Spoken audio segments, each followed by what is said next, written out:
Oi, pessoal!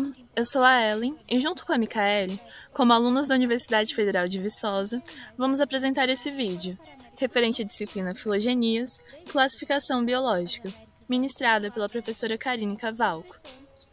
O nosso tema é como se interpreta um cladograma. Mas, primeiro, para entender de fato esse conteúdo, vamos introduzir o assunto falando sobre evolução e sistemática, o que é um cladograma, anagênese e cladogênese, interpretação de cladogramas e, por fim, princípio da parcimônia.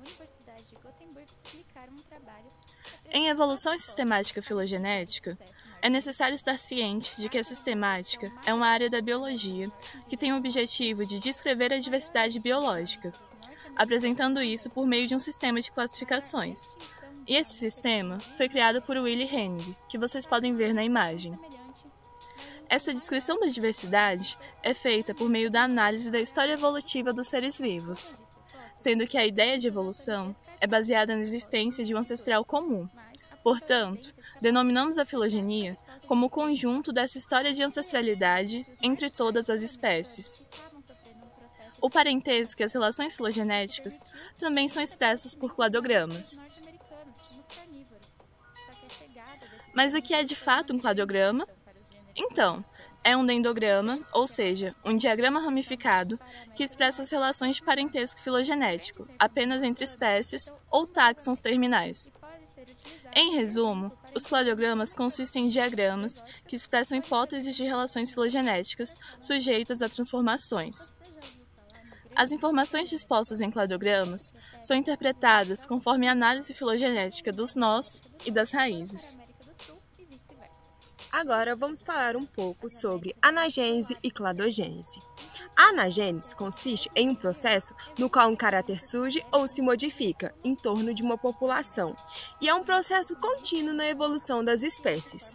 Agora, a cladogênese é o processo responsável pela ruptura da coesão inicial numa população, gerando duas ou mais populações que não possuem contato, de modo geral, pelo surgimento de uma barreira geográfica, como é possível observar nessa imagem ao lado.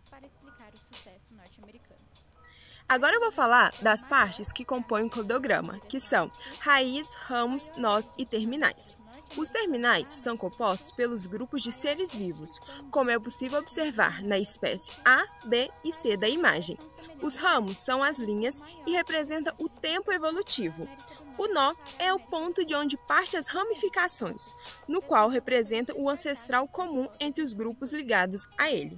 E, por fim, a raiz, que mostra o ancestral comum, destacando assim a linhagem ancestral. O cladograma pode ser representado por três tipos de grupos, sendo eles o grupo monofilético, que inclui todos os descendentes de um ancestral, o grupo parafilético, que não inclui todos os descendentes de um ancestral, e o grupo polifilético, no qual os descendentes agrupados possuem vários ancestrais diferentes diretos. É possível observar isso com mais clareza nessa imagem abaixo. Para se ter uma interpretação mais completa, é necessário saber sobre certos caracteres que são presentes em um cladograma, que são a plesiomorfia, que é um caráter primitivo, a simplesiomorfia, que é um caráter primitivo compartilhado, a sinapomorfia, que é um caráter derivado, e a apomorfia, que é uma novidade evolutiva. É importante salientar também que um cladograma ele não é estático, ou seja, os seus nós vão se movimentar. E ao realizar uma análise filogenética, é importante ter como base o princípio da parcimônia, que é o critério metodológico de decisão pelo qual se escolhe, entre cladogramas alternativos, o cladograma que demandar o menor número de homoplasias. Agradecemos pela atenção e muito obrigada!